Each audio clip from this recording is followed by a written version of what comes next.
Councillor Guy, I wonder if I could start first of all by discussing the pop-up information centre that Bath BID have just launched, running Monday to Friday during the summer season. Aren't they, as an independent body, doing something that B&NES should be doing? A city of this size, relying as it does on tourism, should surely be running a tourist information centre. I'm a big believer in Bath having a tourist information centre, and I should start off by saying I think BID do an amazing job.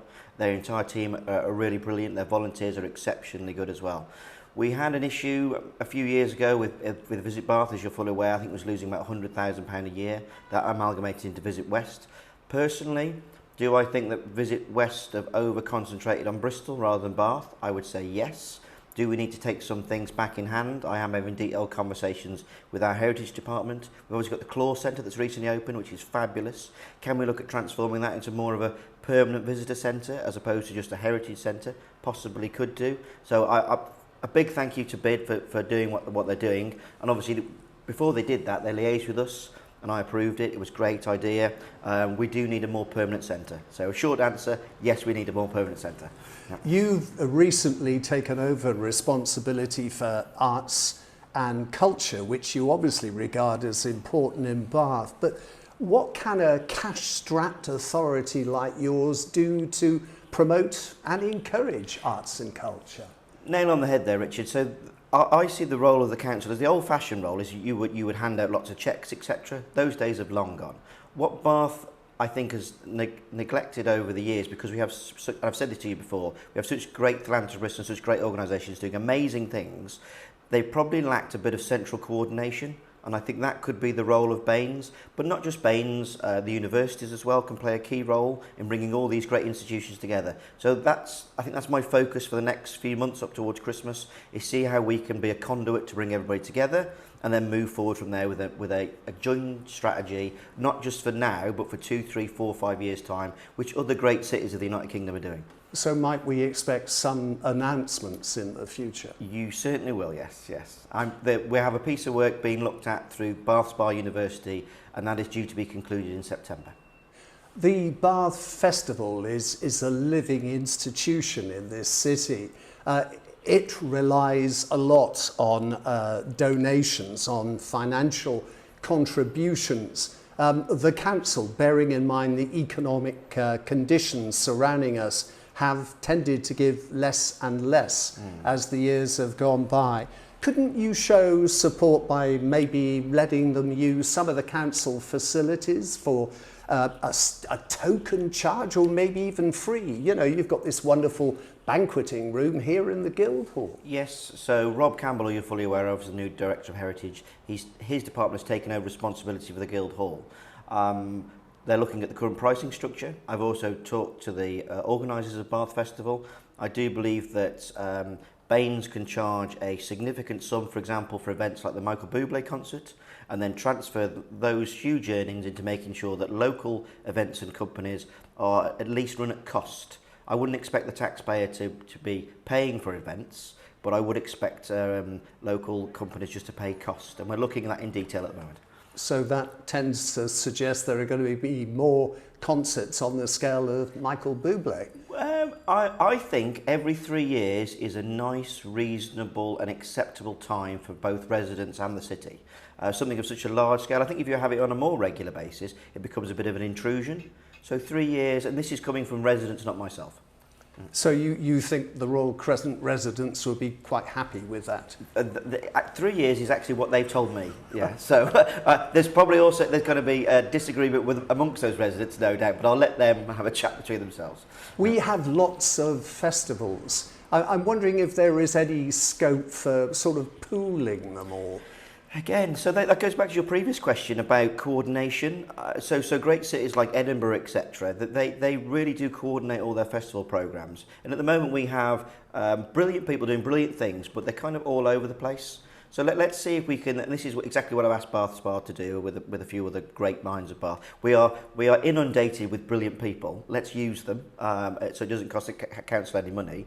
Come together with some sort of strategic direction for our festivals, our concerts, our events, our arts and music, heritage, etc. Bring it all together rather than it being all over the place and a bit piecemeal. Rubbish. No, not rubbish. What you've said. Rubbish is the next subject I want to talk about. Richard, I'm used to people saying rubbish to me, so I was like, oh, okay, not again. You may or may not know that I write a column for the Bath magazine, and the current column is all about the state of Bath and its rubbish. And judging by the response we're getting to that column, a lot of people agree. There seems to be no coordinated, centralised collection of refuse. We've got those hideous wheelie bins of all shapes and sizes scattered all over the city. We've got people moving back into the city, putting out rubbish, who seem to have no idea about the risk of seagulls, etc., etc. Is this something the council could look at? The council is looking at it. It is a growing concern. I'm going out with our refuse team at 6 o'clock in the morning in the not too distant future. I won't tell you what 6 o'clock in the morning because I'll be inundated with people outside the house probably. But I am going to walk around with that team and with Dave Wood, who's our cabinet member for refuse. Obviously, we've had our amazing new recycling centre, which is opened Keynsham Way. We have a brilliant recycling rate, and I want to improve that recycling rate. But you're right, we need to make sure, particularly the seagulls, the refuge is out for the least amount of time on the streets and is collected in the most efficient way possible. Yeah, the problem is with business refuse that they all go to different contractors. So you get collections all over the place. A lot of stuff left out overnight, which is when it seems the damage is done. Yeah, in fact, they shouldn't do that. They have a 2-hour slot to put their refuge out. All businesses do, and they know they do. They put that out, and then it should be collected within that 2-hour slot. So business waste should not be out for more than 2 hours. What we do have a problem with is residents' waste, because bless them, they put it out the night before and it's collected in the morning. So maybe we need to look at how other cities do it. Maybe there's a slot in the evening where the bin collection can go around. Let's look at the possibilities, because I'm sure there's a solution. It's not a hard thing to crack. Your sister city in terms of World Heritage status is Venice. And on the lagoon, they have refuse hubs where people actually take their refuse, and they might have to walk a little bit to dispose of it. But the rubbish is collected and stored where seagulls can't get at it. You are right that Venice is probably not a very good comparison, because they have far bigger problems with refuse than we do, particularly with their tourist issues. Hence them stopping their big cruise liners coming in. So I'm fully aware they don't have the recycling or waste disposal facilities that we do, but they probably have a more coordinated way of getting rid of tourist waste and residents' waste. So I'm happy to look at those solutions. Your fellow Georgian city, Edinburgh, has a similar issue and is also considering having refuse hubs. So Edinburgh are an interesting city for us to do, because they're obviously a lot bigger and a lot wealthier. But there are many things that they're leading the way on challenging central government. I think it's crucial. This is actually a cost-saving exercise as well. Let Edinburgh lead the way. We'll look at them, see if it works, and then we can follow. Don't tell the leader of Edinburgh City Council I'm saying that, though. Can I move on to Cleveland Bridge and ask you what the latest is there? Yes, so good progress with Cleveland Bridge. Obviously, you're fully aware that when the engineers went in, they fixed the original issues that we got central government money for. They found some significant structural problems from the hangar bars that were corroding to a point where the bridge possibly could have fallen into the river. It was that serious. We are continuing to do some monitoring at the moment, but I do have some good news that the bridge will be open for both-way traffic in early September to late September. Things may slip a week or so. It's up to the engineers for them to sign that off. And when it won't be open to HGV traffic, it'll be continuously monitored with some very sophisticated equipment to see whether the hangar bars are responding to both-way traffic. Will it be permanently open to both-way traffic forever? It depends on the evidence that's provided. Will it ever open for HGVs? Personally, I hope not, but we'll see. Well, that's good news indeed. Two-way traffic for cars, vans, light vehicles, basically. Yes, and obviously pedestrians and cyclists as well. Yeah. I want to move on to the Quayside development now, if I may. A story put out by B&NES recently of lettings on 2 floors of number 1, the first office block to be built down there. An office block that it's fair to say has had the "To Let" sign up on it for quite a while. So it's good to hear that a couple of people are showing interest. But I wonder if I could just put it to you that there's a bit of an issue here in that maybe B&NES has put its eggs in the wrong basket.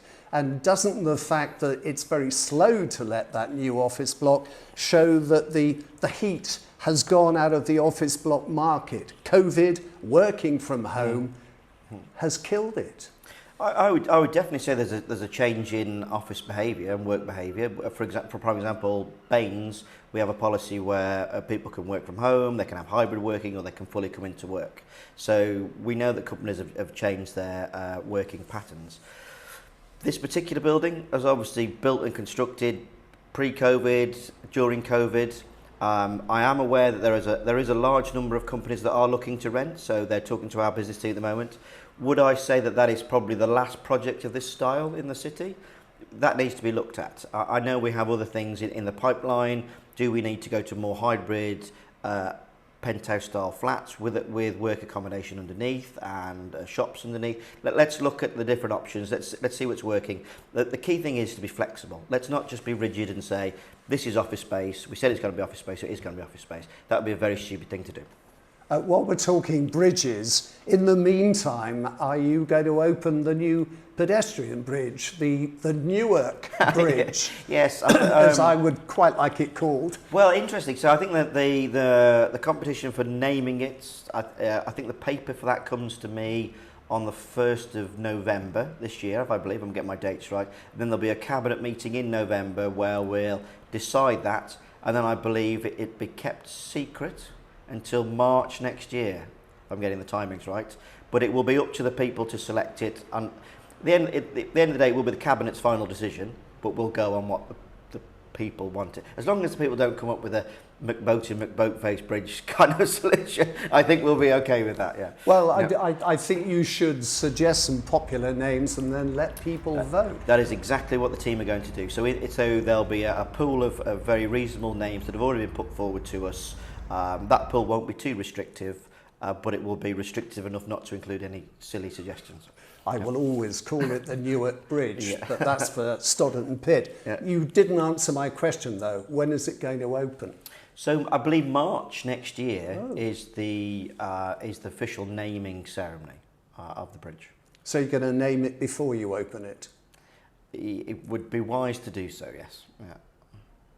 How does giving it a name make it the right time to open it? I'm hoping they'll do this at similar times. I'm hoping they'll be. I can't give you too much detail on the bridge. Okay. No, I will come back to you. I just noticed that the cycle path had been completed up to the bridge, and I thought, looks as though it's going to open soon. We need to finish off both sides. Right. I personally, I hate it when a cycle lane just goes to nowhere. Because my husband is a very keen cyclist, but I'm a very wary cyclist. So I always go the safest route, and I hate going back into traffic. So we just need to make sure the whole area is safe for both pedestrians and cyclists. You're nearly rid of me. 2 questions.